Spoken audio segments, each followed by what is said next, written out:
Kenapa bapak-bapak, ibu-ibu tak pernah berfikirkah? Kenapa ulama-ulama hadis banyak mazhabnya Syafi'i? Mulai hitung. Okey, Imam Bukhari tidak menampakkan dia mazhabnya Syafi'i, tapi dalam susunan bab fikih dalam Sahih Bukhari jelas Syafi'i. Imam Muslim jelas Syafi'i dengan banyak riwayat hadis yang membela terhadap amalan mazhab Syafi'i. Imam Tirmizi sudah menjelaskan Syafi'i. Imam Ahmad, Imam Abi Daud, Imam Nasai, Imam Ibnu Majah, Imam Ibnu Khuzaimah, Imam Ibnu Hibban, hampir 80%, mungkin 90% ulama hadis Syafi'i. Imam Ibnu Hajar Al-Asqalani Syafi'i, Imam Suyuti Syafi'i, Imam Nawawi Syafi'i, Imam Muzani Buaiti Syafi'i. Kenapa? Bisa difahamikah? Dapatkah kita jawaban kenapa banyak ulama hadis setelah Imam Ahmad bin Hanbal atau sezaman dengan Imam Ahmad bin Hanbal, kenapa ulama hadis itu banyak pengikut kepada mazhabnya Imam Syafi'i?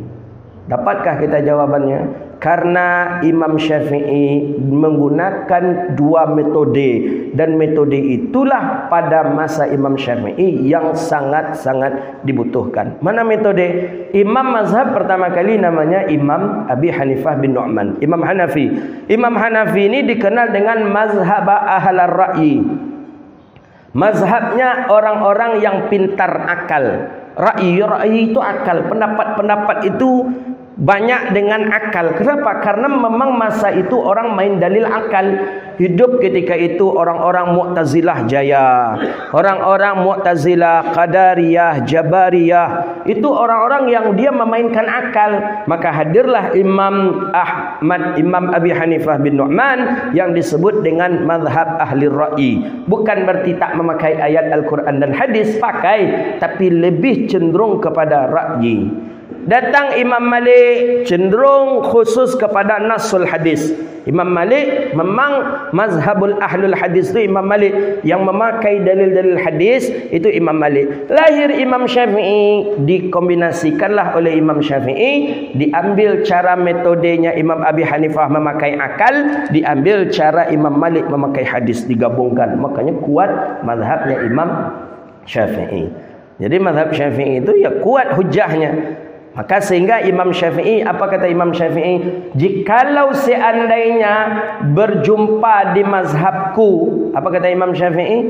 Sahal hadis fahuwa madhabi. Kalau seandainya mazhabku bertentangan dengan hadis yang sahih, kata Imam Syafi'i apa? Buang pendapat aku dan ambillah hadis sahih itu. Itu Imam Syafi'i mengatakan seperti itu. Kenapa? Jadi kata para masyaikh kami, itu Imam Syafi'i memberikan keyakinan kepada kita bahwa tidak ada satupun dalil yang dipakai dalam mazhab Syafi'i selain daripada hadis sahih. Jadi hadis dalam mazhab Syafi'i seluruhnya hadisnya sahih amalannya. Maka diyakinkan oleh Imam Syafi'i, kalau ada bertentangan pendapatku dengan hadis sahih, maka buang pendapatku, ambil hadis sahih.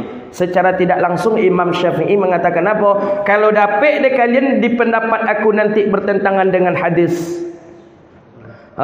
Secara tidak langsung Imam Syafi'i mengatakan tidak akan dapat kalian di dalam mazhabku pendapatku yang bertentangan dengan hadis sahih. Begitu dia.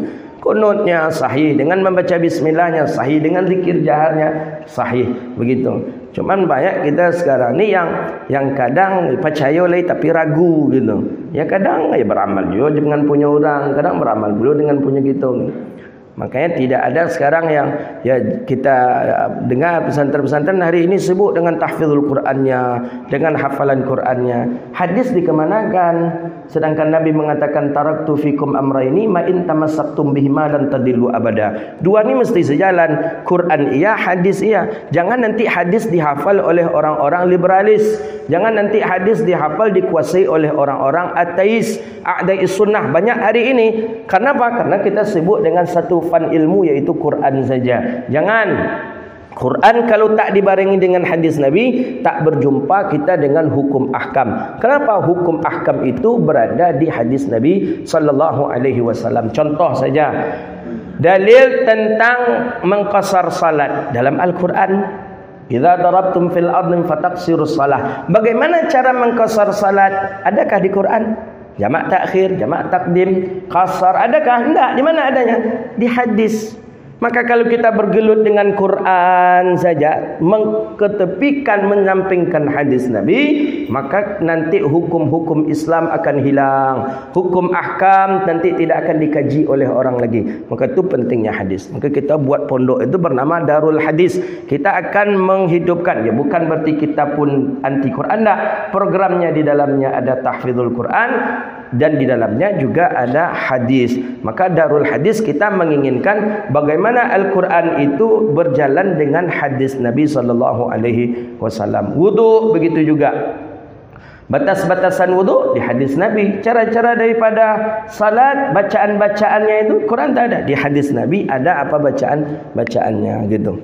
Mohon doalah nanti kepada Bapak Ibu, doakan selalu agar Allah permudah perjalanan pembangunan pesantren kita ini. Sekarang itu sudah terbangun MCK. MCK-nya cukup besar lah, 8 tempat toiletnya, kemudian tempat wudhu. Yang lain mungkin itu dijadikan nanti sementara untuk mandi santri. Kemudian saung-saung kita punya punya pendopo 9x8. Ya, cukup besar lah untuk majelis dulu, mungkin majelis. Sekarang ini rencana kita nak buat asrama lagi. Buat asrama, selesai asrama mungkin kita terima santri mungkin insya-Allah. Jadi kita memang saya memperhatikan pesantren-pesantren umumnya kita di Sumatera tidak ada yang mengkaji hadis-hadis Nabi SAW yang begitu tinggi lah. Kita cuman mengkaji di pesantren Bulughul Maram, Riyadhus Shalihin, kemudian Arba'in Nawawi. Tapi Sahih Bukhari, Sahih Muslim, Sunan Nasai, Sunan Tirmizi, Imam Ibnu Majah tidak ada yang membaca. Padahal itu termasuk kitab yang muktamad dalam bidang hadis. Jadi kalau tak kita membaca, siapa lagi? Ya, di Sumatera belum pernah kita mendengar ada orang membaca Sunan Tirmizi, Sunan Nasai, Sahih Bukhari, Sahih Muslim mana. Kalau di Jawa banyak, di Sumatera belum ada. Nah, itulah tujuan kita nanti, bagaimana nanti bisa santri-santri kita yang keluar dari sana, orang-orang yang menguasai Qur'annya, menguasai hadisnya, menguasai fikihnya. Dan memang kita ini krisis ulama, bukan krisis penceramah. Kalau penceramah banyak penceramah banyak. Betul kata Nabi SAW, sayati alaikumuz zaman, akan datang masa nanti, dalam hadis Bukhari ada, dalam Abi Jumrah. Imam Abi Jamrah menyebutkan hadis apa? Wa kathirul khutaba'u wa qalilul ulama. Banyak penceramah tapi sedikit ulama. Sedangkan yang menjawab pertanyaan itu bukan penceramah. Menjawab pertanyaan itu ulama. Kalau penceramah nanti sedangkan mereka tak ada ilmu, Nabi sendiri mengatakan fa'aftau bighairi ilmin fa'adallu wa adallu. Mereka menjawab dengan tidak ada ilmu, walhasil bagaimana? Adallu fa'adallu, sesat lagi menyesatkan.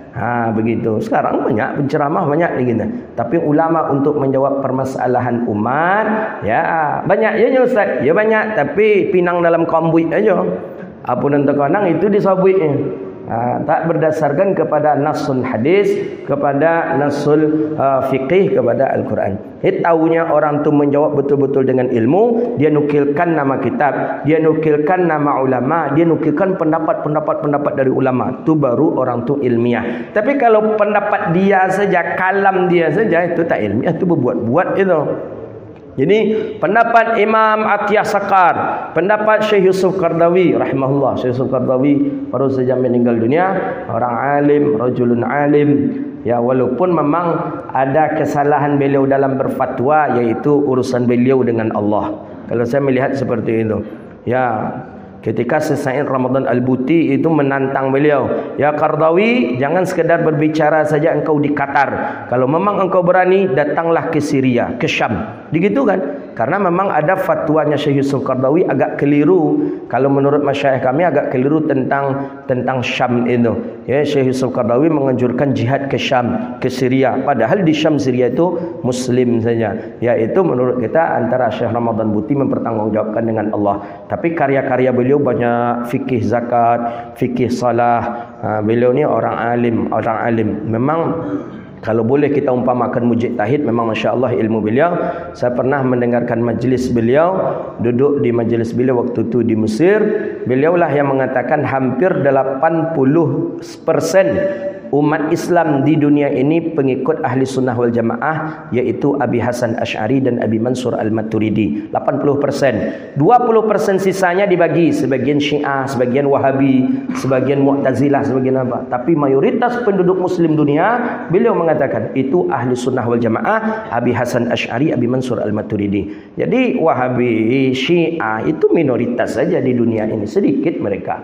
Di Pekanbaru aja yang mereka menggodang-godang aja. Dek masjidnya godang pula dua, jadi dia godang-godang pula dia. Yang masjidnya ahli sunnah, kumpulkanlah masjid ahli sunnah, ahli sunnah, ahli sunnah, Asy'ari. Begitu. Cuman orang gitu hidup kajian sunnah. Ada pula nanti lagi apa namanya? Ada Universitas Sunnah. Universitas Sunnah, ada pula Universitas Sunnah. Jadi yang dikerjakan oleh UIN selama ini Universitas Bid'ah lah macam. Tak boleh. Itulah mengklaim kita saja yang sunnah, orang lain tidak. Kita mengkaji hadis Nabi SAW dalam setiap Sabtu. Tak pernah kita mengklaim kita kajian sunnah. Padahal sunnah apa ndaknya lagi yang kita baca ini. Mengklaim-klaim seperti itu tak boleh. Kita bagaimana kawan ini semuanya kita rangkul menjadi ahli sunnah wal jamaah, masuk ke dalam surga bersama-sama, saling memandang di surga, saling menikmati surga itu. Tak mungkin, tak pula kita berkeinginan kita saja masuk surga, orang lain tidak. Tak ingin. Kita ingin kawan-kawan masuk surga menikmati. Itulah metode jamaah tabligh dalam berdakwah. Jamaah tabligh dalam berdakwah risau dia kalau orang tu tak ke masjid. Risau dia orang tu jauh dari masjid. Didatangi orang tadi sekali tak, dua kali tak. Walaupun disambut orang tu pakai golok, tetap ianya dakwahi orang tu. Tu orang risau dia orang tak datang ke masjid. Orang datang ke masjid risau dia datangi tu. Dia datangi, "Yuklah Pak, kita ke masjid lagi Pak. Usia kita tak tahu Pak, entah berapa lama lagi Pak. Yalah Pak datang. Apa ya jelah kalian jenis ajak-ajak dan lainnya." Tak bosan jemaah tabligh. Besok datang je balik. Besok datang. Kan hidayah itu kan milik Allah. Innaka la tahdi man ahbabta walakin Allah yahdi man yasha.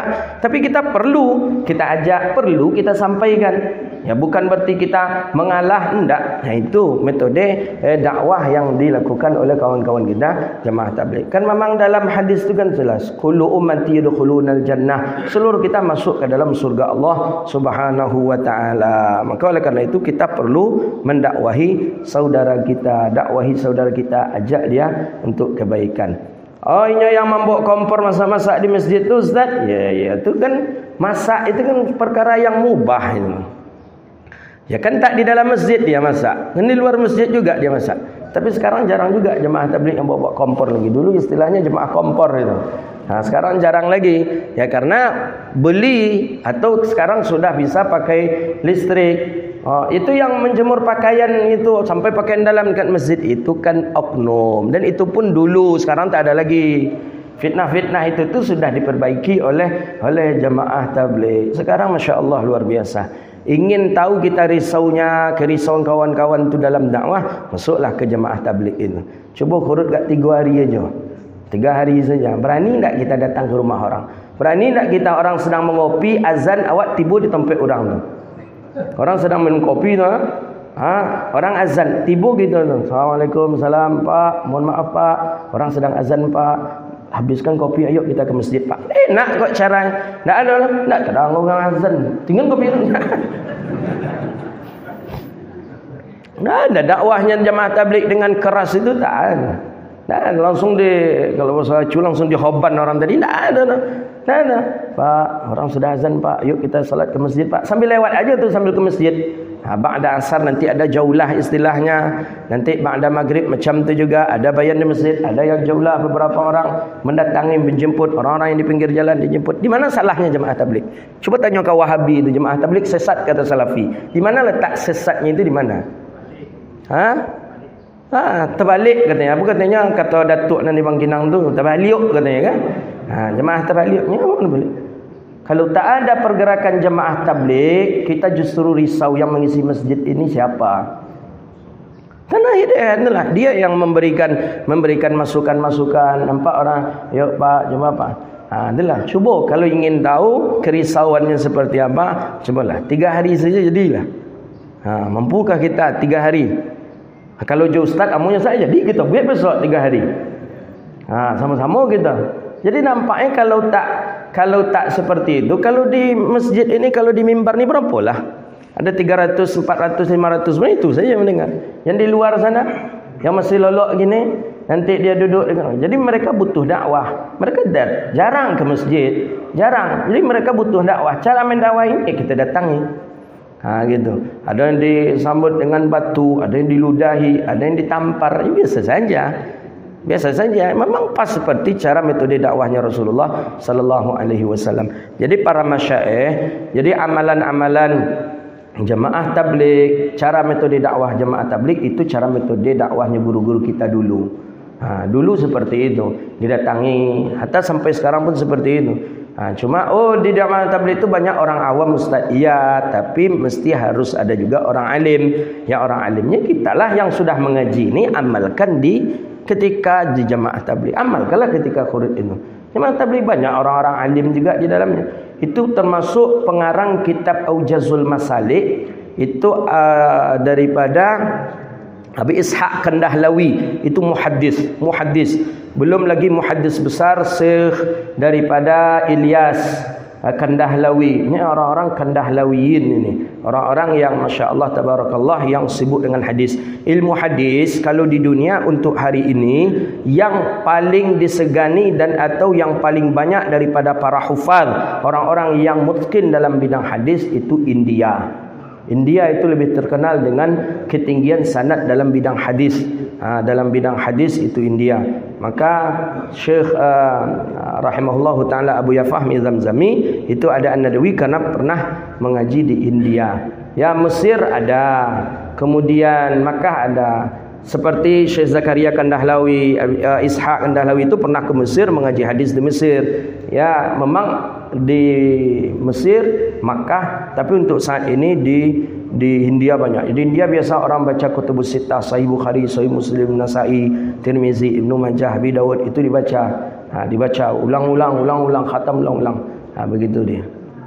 Jadi ya kita pun melihat yang baiknya, yang buruknya buang. Jangan sampai yang buruknya itu pula kita ikut memfitnahnya. Tak betul tu jemaah itu katanya. Jemaah cukuplah namanya dulu jemaah kompor lah bagai ada jemaah pun namanya. Mereka keluar 40 hari, mereka keluar 4 bulan.